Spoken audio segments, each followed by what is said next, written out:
morning, everybody. Welcome to my webinar. It is the business life cycle, where we're going to run through some of the planning and the mindset that goes from your audacious big idea to a profitable exit to run along to the beach or the next big idea or really the next stage of your life.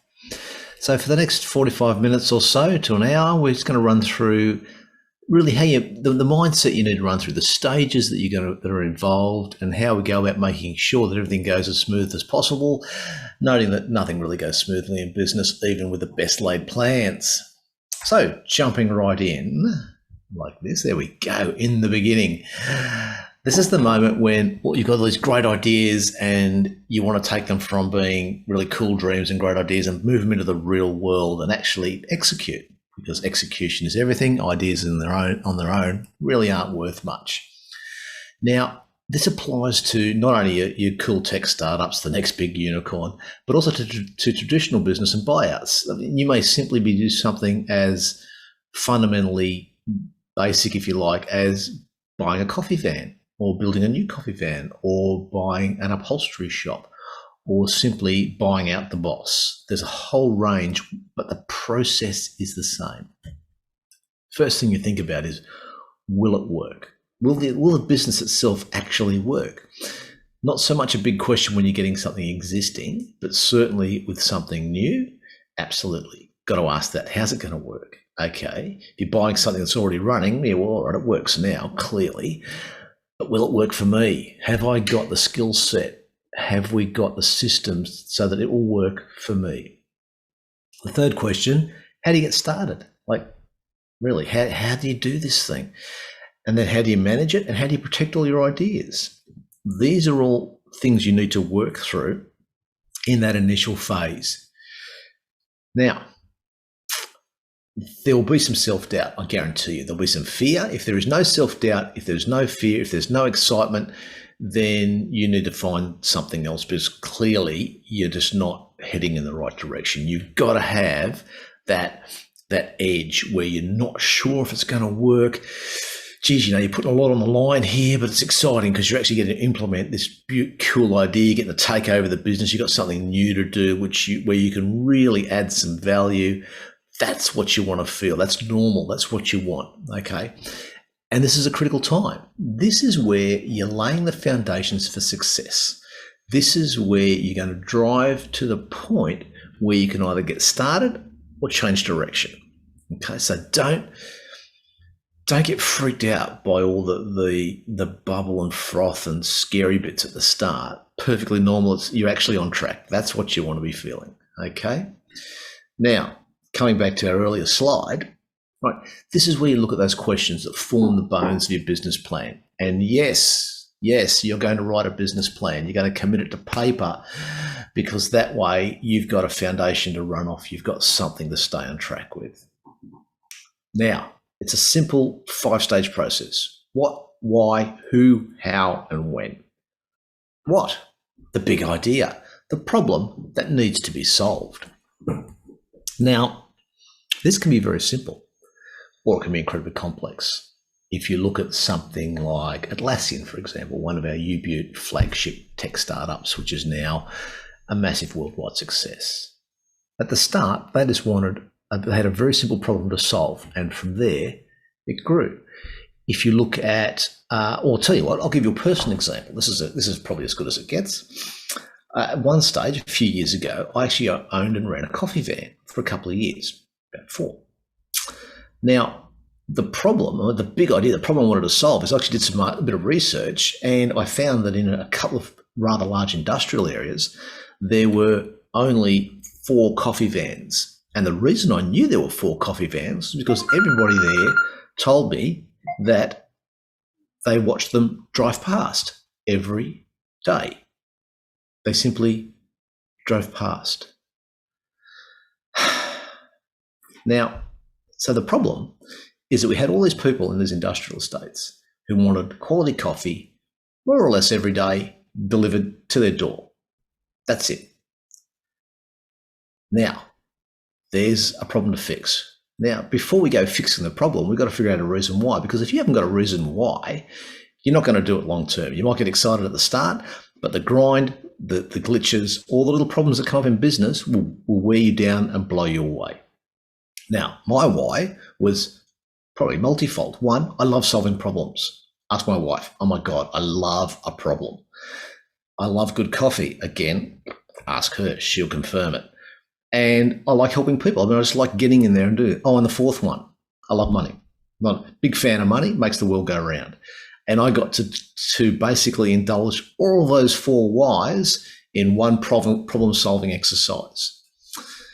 Now, who? So we sat down and said, okay, how are we going to do this? The principal, well, obviously the main person is going to be me because A, I can drive and make coffee and chew gum all at the same time. However, there's a lot of admin work, which we delegated out. Structure. We set in place a legal structure that made sure that we were able to deal with the profits effectively and also protect our assets from any sort of action. We had insurances. We had a legal structure that made sure that if something went sideways and we got sued, at least we had our assets safe and the business stood on its own 2 little feet and it dealt with its own problems. It staggers me the number of times I come across a business structure which is clearly inappropriate for risk protection on the advice of somebody's accountant because it made life easy for the accountant, or it made life easy for the person in business, or they just started it that way because they didn't know any different. They didn't ask anybody. And in that regard, I'm looking at an awful lot of sole traders in industries where you should never be a sole trader. Get some advice around that. Okay, do not be afraid. And even though I've got a fair commercial background, a lot of banking experience, a lot of seeing what doesn't work in business, we still went and sat down with our accountant and mapped out the structure to make sure that what we knew was correct and that we were on the right path. Now, the how. This is the actual mechanics of your business. How are you going to do it?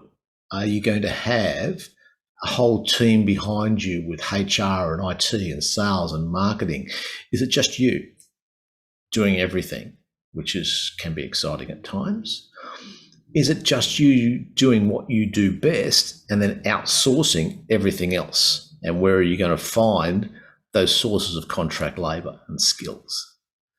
Take some time to work out how the business is actually going to function day to day, and then do what you do best and outsource or employ people to do the rest of it. And if that, when you're doing your planning and you're looking at your cash flows and that hurts a little bit, then figure out a sales target that means you can afford that, because that's what you want to be driving at. You want to be getting to the point where you're doing what you do best and you've outsourced everything else. Right? And by outsource, that can simply mean employing staff. You don't have to have 42 contractors. You don't have to have an accountant and a solicitor on speed dial. You simply have people in your team who do what you don't do. Okay. And timelines, start to finish. And I use the word finish deliberately because when you're starting a business is when you plan to get out of it. And I don't really care what sort of exit you have in mind. It actually doesn't matter. Okay, it doesn't matter at all what sort of exit you're planning, whether it's you want your staff to buy you out, you're going to give it to your kids, you're going to go to the market with a trade sale. It really doesn't matter. What matters is that you sit down and think about how long you want to be in business, how you want to get out of it, and then plan accordingly and map it out. Now, it may be, and this does happen more often than not, where you don't get the exit you planned. Okay, you may plan to hand it off to your kids, get them in the business. It turns out that 10 years down the track, that's not where they're at, and they don't want that, and they go in their own direction, in which case you sit back and have to do a trade sale or sell to management or do something else. Or even, as I've seen, particularly in the professional services industries, where you simply wind the business up. You've made your money, you've got your super set up, you've got a good investment portfolio, and you simply shut the door and walk away. I've seen that happen more than once, and that may very well, that's a legitimate strategy. There's nothing wrong with that, provided you plan for that, you structure accordingly, and you execute your strategy. Now, the other thing with exits is that you need to come back to the principles and structure, because the structure you put in place will have an impact on how you exit. Don't forget that. Get it right at the start, makes it a lot easier at the end. Now, This is very important. You don't need all the answers now. You don't. Okay? But you've got to have the questions, guys. You've got to run through that plan and have all the questions in front of you and start figuring stuff out. Because if you don't ask the question, someone else is going to give you the answer and you may not enjoy the outcome of that at all. So run through the plan, get all the questions lined up. You'll get the answers over time. It may not be tomorrow, it may be next week, it may be in 6 months' time when you finally work out how it all comes together. All right, businesses by and large tend to have their own timelines. Okay, sometimes things that you want to have happen on a certain timeline simply don't happen. And that's okay. That's business. But you've got to have the questions in front of you. All right, you've got to know what answers you're seeking.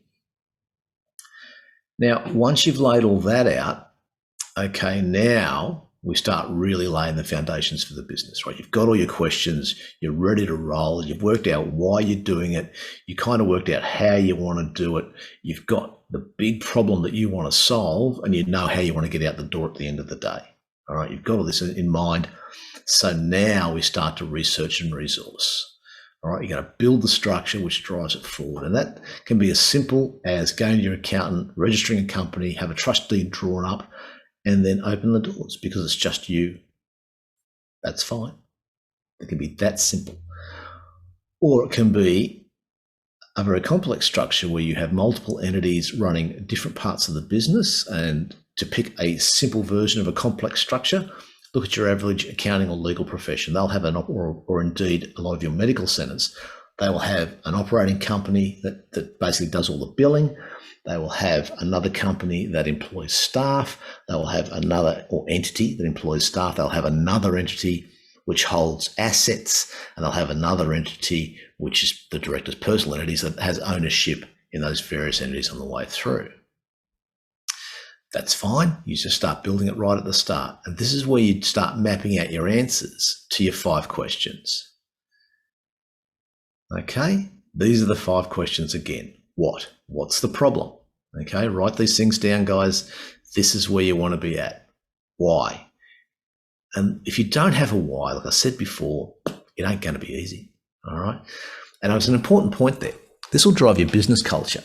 And if you haven't, I can't hammer this hard enough. Culture is everything. Okay. It's your vision. It drives everything you do. If you go through the Business Station YouTube channel, you will find some talks by Philip DeBella, and he hammers that, absolutely hammers that culture is king. It is the foundation of everything you do. It drives the whole lot. So, motivation. What are you doing? Why are you doing it? Who? As we said before, the principles. Where are your knowledge gaps? The skill sets, be honest with yourself, okay? And that is something that initially in business I kind of struggled with because I thought I could do everything. All right. Yes, I'm not the smartest guy in the room, clearly. Okay. And we simply sat down and carved out all the things that I'm really good at, and everything else, that went to somebody else. And if sometimes it meant paying people to do stuff, that's fine. Build it into the business plan. Look at the cash flows, work out how much money we need to make, and then go and make the money. Legal structure. Okay. And not just your accountant, guys, speak to your lawyer. Understand the risks.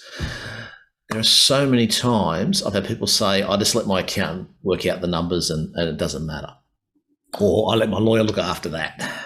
Guys, you don't need to be an accountant unless you're going to open an accountancy practice. You don't need to be a lawyer unless you want to practice law.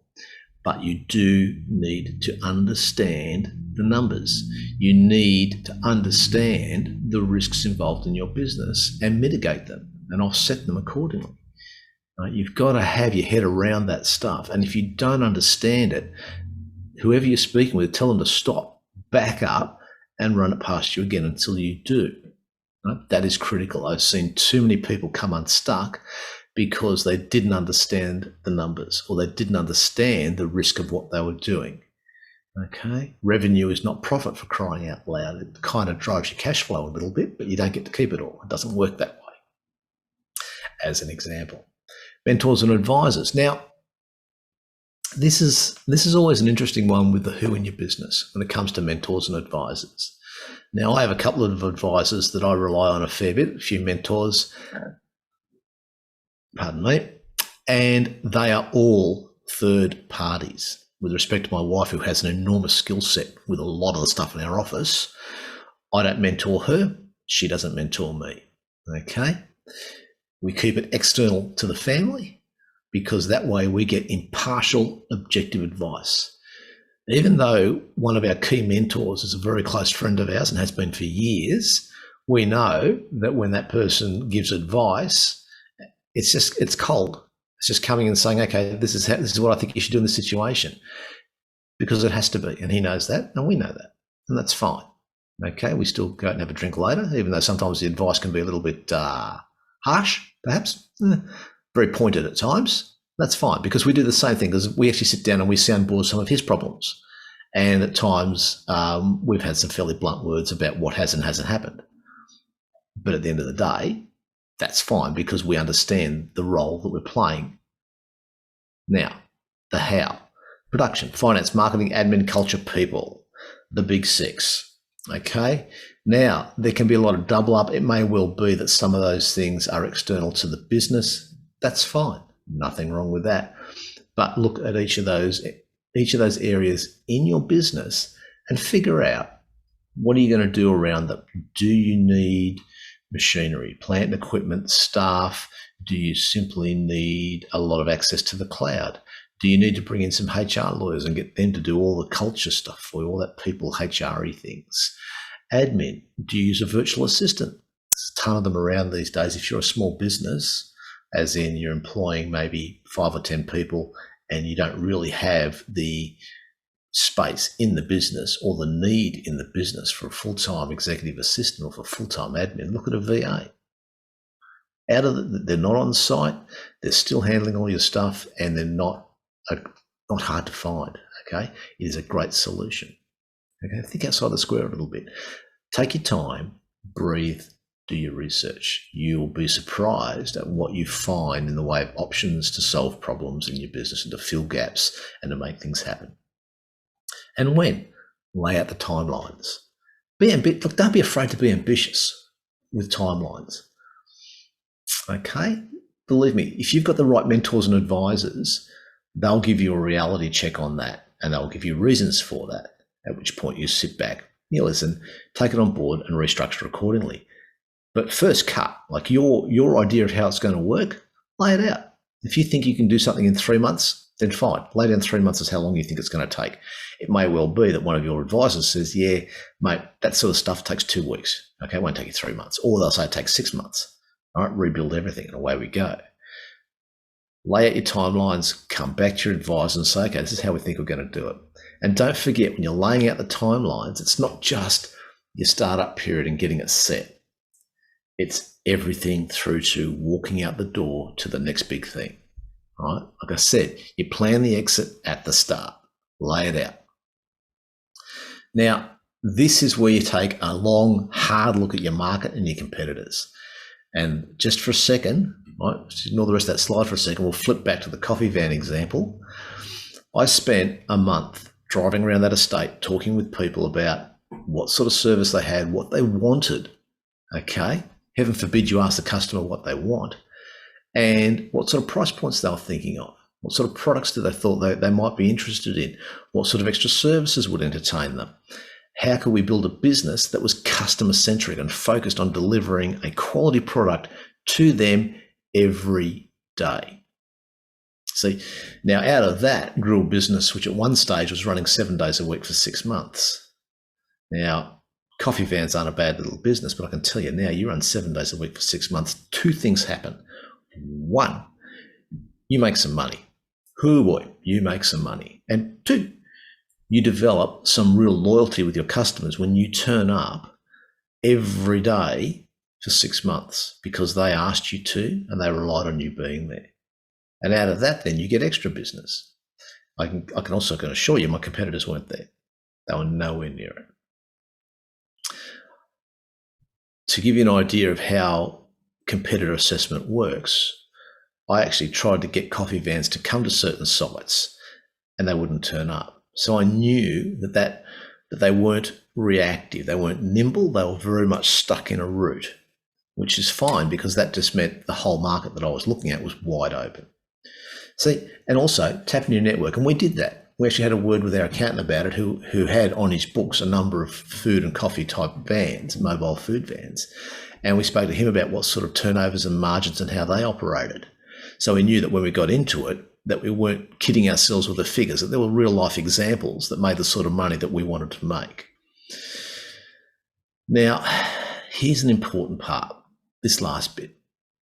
You'll be surprised how many successful business people are happy to share their time, okay, if you ask them, okay, and they may not have the answers, okay. People come to me and they ask me all sorts of strange questions that I haven't got a clue, but I tell you what, I know somebody, okay, who can answer that question. You got a legal issue, I have a black book that has three names in it. Now, we try to keep the list short because, you want to give a referral to somebody who's going to get the job done rather than just give them a yellow pages version of legal services.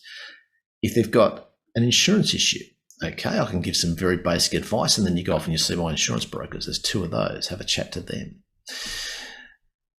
Don't be afraid to ask people who are obviously making well in their business. They're successful, and say, hey, listen, here's an idea I've got. What do you think? How do I do this? Okay. Chambers of Commerce are brilliant for that. B&I is another example of that, where you can tap into a network of people who are being there, done that. And you know what? This may surprise you, but ASBAS, oh my goodness, is brilliant when it comes to successful business people sharing their time and their ideas. Okay, you have a look. This is not blowing my own trumpet, but you have a look at some of the other advisors. All right, random Dante St. James. Oh my God. You can sit down for an hour with Dante St. James for nothing, and he'll give you brilliant digital advice.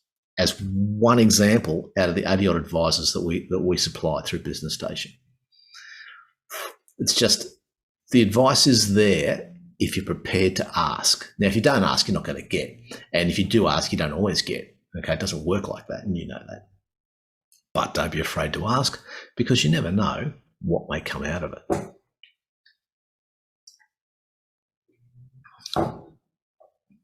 Now, making the magic happen. So we're in business. You've opened the doors. I can tell you, I've opened the doors at brand new premises in the past for a franchise, and you walk in there that first day and it's all new. Oh man, it's all new. It's all yours, kind of.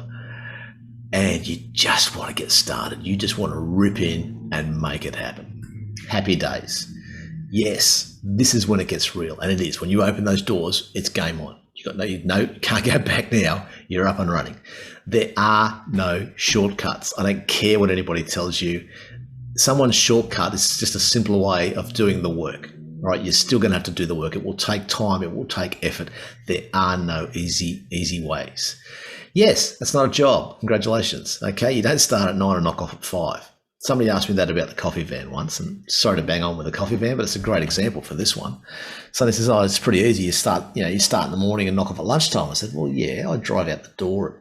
I serve the first coffee at about 7 in the morning, give or take, and by about 1:30, 2 o'clock, it's all over. Right? Nobody wants coffee much after 2 o'clock, so I just pack up and go home.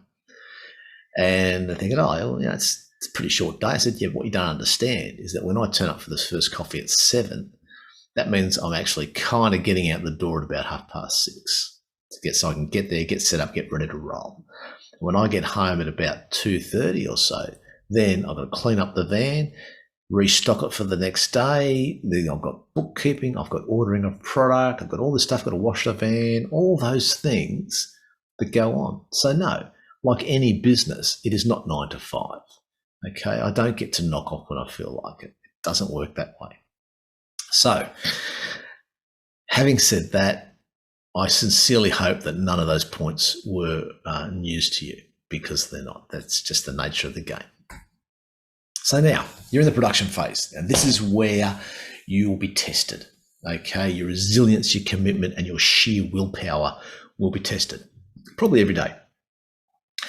All right, now the timeline during this stage, it just depends. For some people, the business is set up, that actual production phase where you're making the money, building it up, that can be a very short-term thing. Okay, you maybe have the idea of you're going to get in, you're going to build it up and sell it.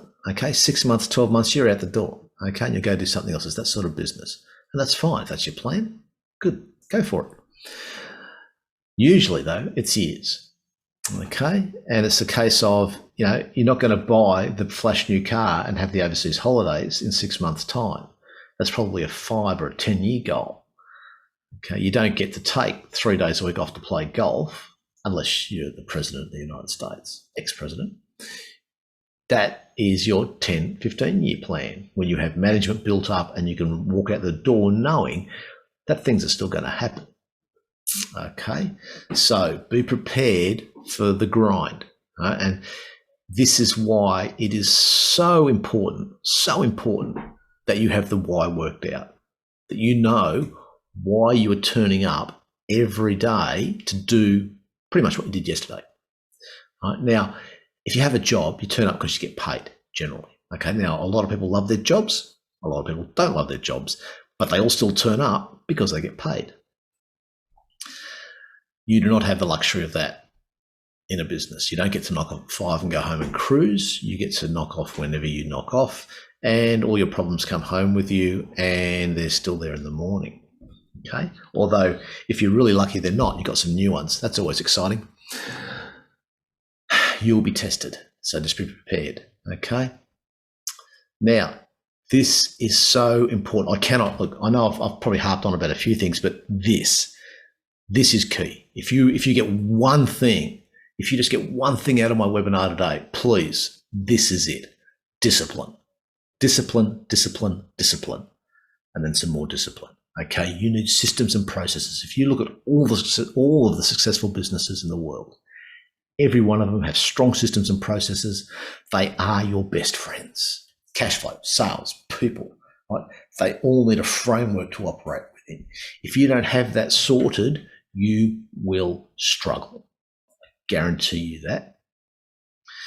Now, in a lot of the cases, you can buy in systems that make things happen. Okay, there are ways of doing HR. There are a lot of sales programs.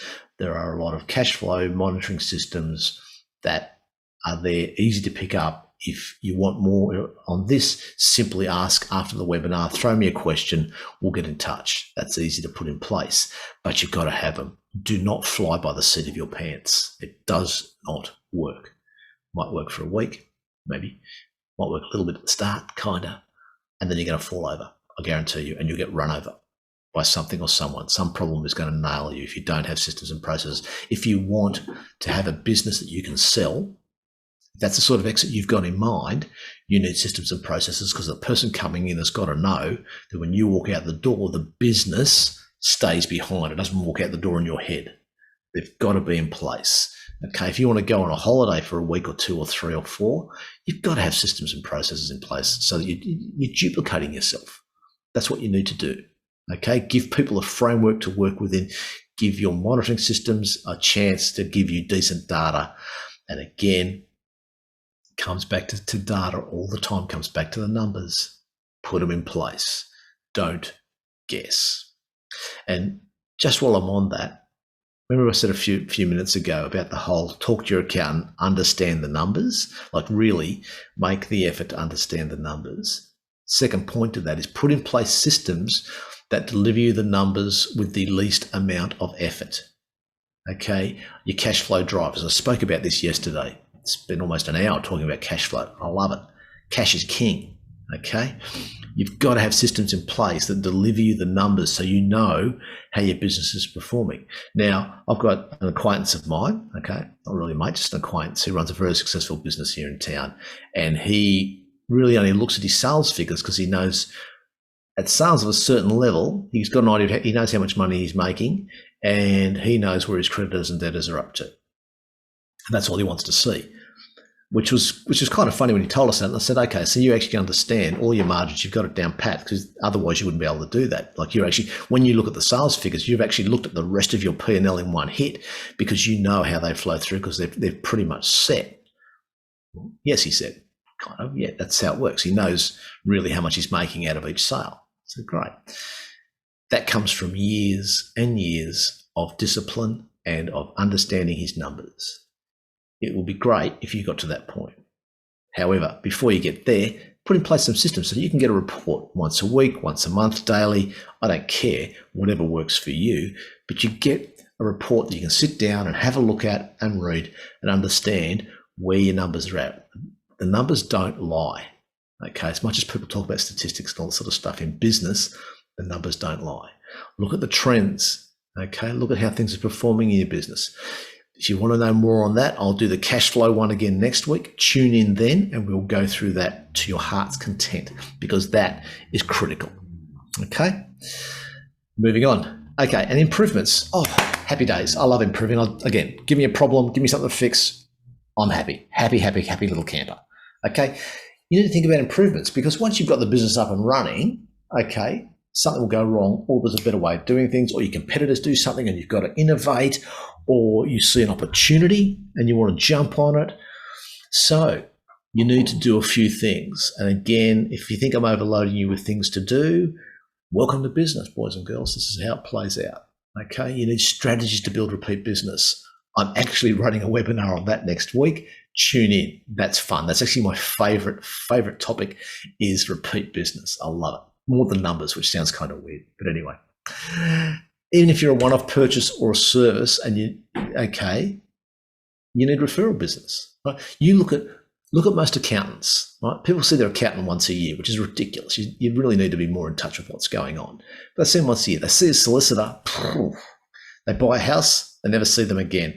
Unless you're constantly in court or you're trading property, you rarely have an ongoing relationship with your solicitor. So from the solicitor's point of view, they need a way of bringing in referral business. So if you're going into the legal game, think about strategies to bring referral business in the door. Your staff turnover is too high or too low. And when I put that one in there, my wife, God bless her, said, "What do you mean too low? That's not a problem." I said, "Oh, hang on. If you've got the wrong staff in place, you've got a problem." Okay. And as I said, I would rather train my staff up and make them super good and have them leave than not train my staff, have them not very good and stay. So staff turnover, it's an opportunity. All right. If they're leaving a lot, if your turnover is too high, then obviously you're doing something wrong. So there's something wrong in recruiting or something wrong in the business, but it's an opportunity to fix stuff. If you've got people who are staying, who are clearly in the wrong position and not working for the business, it's an opportunity to either move them somewhere in the business where they're better suited and they're actually adding value, or it's an opportunity to move them out the door to somebody else's business and bring somebody in who can do the job. You will need advice around that, trust me. It's a minefield, but it's an opportunity. Production is inefficient. It's an opportunity. Okay, yes, it's an issue, but it's an opportunity. Do you need to upgrade machinery? Do you need to upskill your staff? Do you need to change your manufacturing processes a little bit? Is there something there which could be done better? Okay, this is where you need to monitor what you're doing. You've got great sales, but you've got no cash flow. Okay? Tune in next week and I'll talk about it for an hour about how you fix those things. But again, if you've got the systems in place, you'll identify these problems, and all the problem is just an opportunity to do something better. Right? Your competitors are developing better products. Okay, your sales are down because you're simply not as good as what else is in the market. Okay, that's an opportunity to do things better. Okay, do things a lot better. How are you going to deal with it? How have you come back to the original point? What system in place? What system do you have in place? What performance monitoring systems do you have that will identify that your competitors have better products? It's not that hard. That's another topic we talk about, and there's a stack of people on Business Station who cover off that sort of thing. But you need to think about, as soon as you open the door, you need to think about how you're going to improve the business. What can you do better? Because I can assure you that your competitors are doing that. No, if you stand still, you can't stand still in business. Okay, you simply can't. You're either going forwards or you're going backwards. All right. Pro tip, you want to go forwards. Going backwards is no fun, all right? Go forwards means you've got to improve. So performance monitoring, all right? Identify the opportunities and then execute. Happy days. Now, here is the fun part. Now, we're probably going to go through this for a few minutes and then we'll take some questions. All right, exit stage left. Remember, right back at the start, I said you need to be planning how you get out before you get in. Right? I've always said that. It is my mantra. All right, it's time to head for the beach, boys and girls. It's the most forgotten stage of business planning. I don't know. I mean, I wish I had $1 for every time I've spoken to somebody about how you're going to get out of here. And the look on their face when they realise they hadn't planned it. And what did I mean about getting out of here? And good grief. Okay, timeline, start to finish. Plan the exit at the start. Okay, so you've got to the point in the business where you've done what you set out to do and you're ready for the next challenge, whatever that may be. You may have another brilliant idea that you want to bring to life. Happy days, go for it. Okay, you certainly might want to get your golf handicap down to single digits. Whatever it is, doesn't matter. It's all about you. It's about the why. Remember, right back at the start, we said you've got to have the why right. This is the why. Okay, how are you going to do it? Most of them, and this is so true, they put all their energy into making the business happen, right? Balancing business and family, which is an absolute nightmare of a juggle. At times, it can be a real problem, and they never think about how they're going to exit. Right? So we plan it at the start. Okay, let's just go through the 3 most common options so I can stop hammering on about the plan at the start. Trade sale, family handover and buyout, which is just in my opinion, is a variation of the trade sale, and liquidate. All right, now trade sale. Now, if you're going to do this approach, if you're thinking at the start that you're going to build your business up and sell to a competitor or sell to a new entrant, okay, for goodness sake, please get a professional business broker in early. Talk to them, even when you're planning at the start and you're thinking about, this is what I want to do. It's a problem to solve. Oh, okay. Kelby said to plan the exit. All right. Well, okay. This is how you plan the exit. Get a business broker in at the start because you want to present it in the best light to somebody who wants to buy in, whether that's a competitor or somebody new. And the broker will know how to do that. They will know what buyers are looking for. And not only that, they will know who's in the market. So when you're getting ready to do the exit, bring them back in because they'll know who's looking around for another opportunity.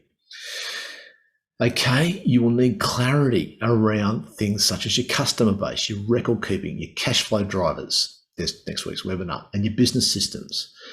Document your systems, document your processes. So somebody who walks in can simply pick it up and the business keeps going. Okay, you don't only want clarity, you want accuracy.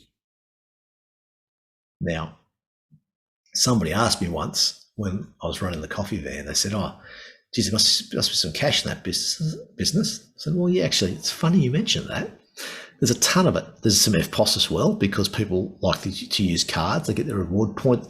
I did a lot of catering jobs for companies. It's just the corporate card comes out, pays the $2,000 bill, away we go, no dramas. Happy days. Some of it was EFT. Again, no problems. And I said, bit of cash in the kick. I said, no, I bank it all. Because the thing is, it gives clarity. People look at the figures and they know that the figures are the figures. Okay, you don't have to hide stuff. Happy days. Do the same. Clarity and accuracy. All right.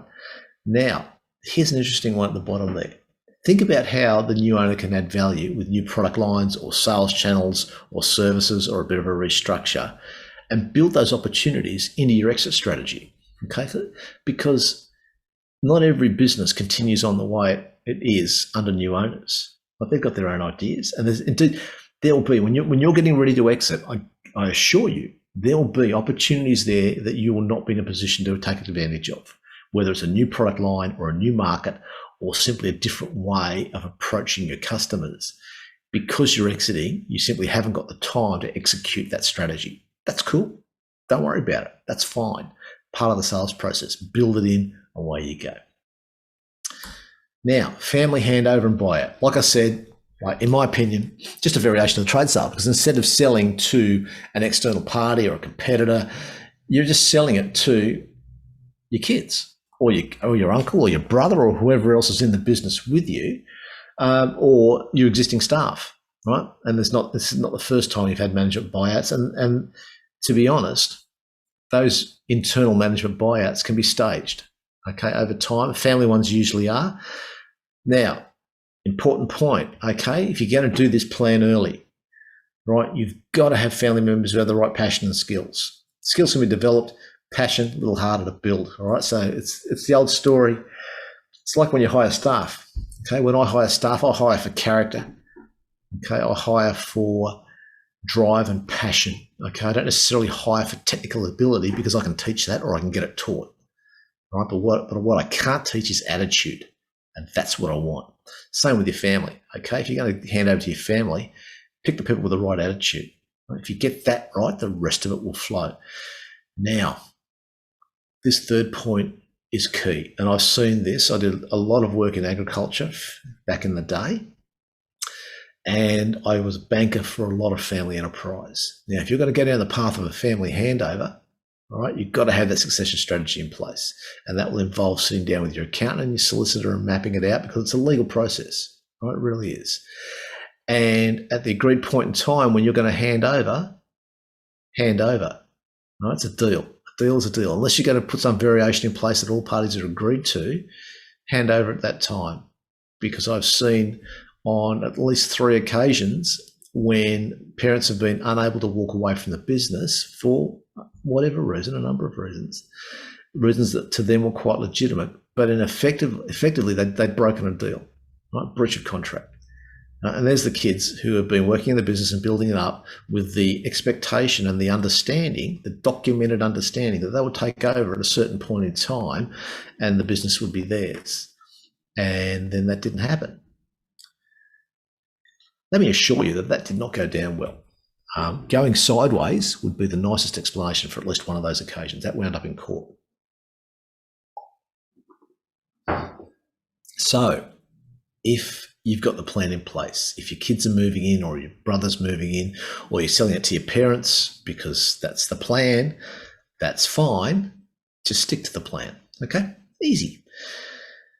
And coming back, if we just flick back, so one page went the wrong way, all of these points around clarity of record keeping, about new product lines, about sales channels, about the business broker, bring them in, okay? They all apply, okay? In fact, don't be afraid to bring the business broker in. If you're doing especially if you're doing a buyout to staff, like a management buyout, absolutely bring the broker in and talk about valuations, right? Talk about how you present it, and then that way, you're going to have a much smoother process, and indeed, you're going to get a fairer outcome for all involved. And the last one is liquidate. And again, I mentioned this right at the start. Okay. Sometimes you get a business where it's just you, it's your skill set. You can't hand it on. If you walk out the door, the business walks out with you. Okay. And I've seen this happen, particularly in professional services in a few cases. Okay. It is at times the option of last resort. All right.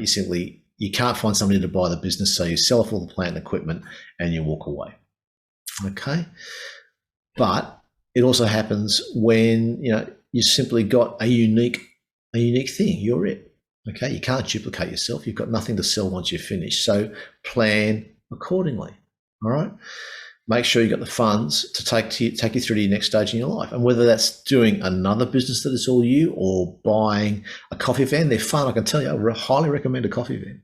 Or you want to simply retire. You've got enough money to retire and that's what you want to do. You want to work on your reading skills. You want to be a mentor.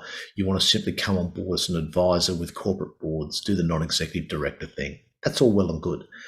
That's fine. Plan accordingly, execute the strategy. And that's what it all comes back to. If we go right back to the start, it's all about planning and execution. Take your idea, plan out how it's going to do, and then execute. Okay? Because ideas are a dime a dozen. There is approximately 42 million ideas floating around at any point in time, give or take 3. But execution, that's the gold. That's where it all happens. And the bit in the middle, planning, is the bit that the vast majority of people don't do. They don't do the planning. So when it comes to executing, okay, they fall over. So I hope I've added some value to your day. I hope I've given you something that really makes you think a little bit and makes your business a little better. Now, there's my contact details. Yay, I put it onto this one. Get in touch if there's something you want to talk about. You can also get to me through the Business Station website if you want to book some time and have a chat about different aspects. And again, check out Business Station anyway. Go through what we've got in the way of webinars and workshops coming up, some personal time with some of the advisors. Have a look at the skill sets that are there. Like seriously, have a look at the skill sets. There is an enormous range of skill and ability on tap for you to bring into your business at virtually nil or very low cost. Right? Take advantage of it. Thank you very much. And we'll just check. Right. No questions so far. That's fine. I hope you enjoyed the presentation. I hope I added some value, and I will see you next week at one of the other webinars that I run for you. Thank you.